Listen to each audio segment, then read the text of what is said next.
Bijoynagar box culvert রোডের যে জায়গাটিতে শরীফ ওসমান হাদিকে গুলি করা হয়েছিল সেখানে রয়েছেন আমাদের সহকর্মী আবুল কালাম আজাদ।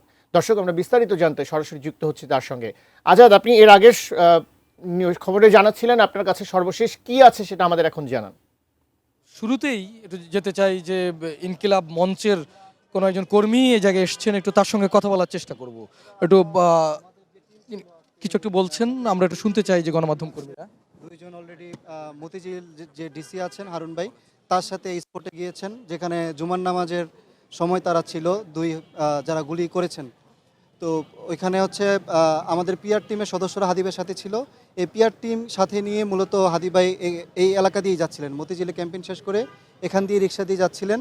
এবং ওই যে যারা গুলি করেছেন তারা গত কয়েকদিন যাবত তাদের সাথে এই ক্যাম্পেইনে যুক্ত ছিল। সে কোনো রাজনৈতিক দলের পরিচয় দেয়নি, সে হাদি ভাইকে পছন্দ করে বলে তার কাছে আসছে। তো এটা বলে হাদি ভাইয়ের সাথে হাদি ভাই সবাইকে অ্যাকসেপ্ট করে, তার কাছে যে আসে সেভাবে তাকে অ্যাকসেপ্ট করা, এবং সেভাবেই সে মাস্ক খোলেনি। তাকে বারবার বলা হয়েছিল মাস্ক খোলেন, সে বলছে যে তার কোনো সমস্যা আছে। আমরা সেটার সিরিয়াসলি হাদি ভাইও নেয়নি। তো যার কারণে হচ্ছে গিয়ে সে মাস্ক পরাই ছিল। যখন হচ্ছে গিয়ে এখানে জুমার নামাজ পরে এদিক দিয়ে যাচ্ছিল তারা, তখনই হচ্ছে তারা মুখামুখি অবস্থায় ছিল।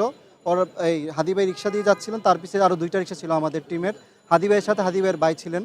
তো ওই সময় হচ্ছে তারা পাশ থেকে গুলি করে, তার গুলিটা সম্ভবত কানের এই পাশ দিয়ে লেগে মাথায় ঢুকে যায়। বিজলি কেবলসের স্কিন কোটেড ইনসুলেশন আগুন প্রতিরোধী। বিজলি কেবলস, নিরাপদ আজীবন।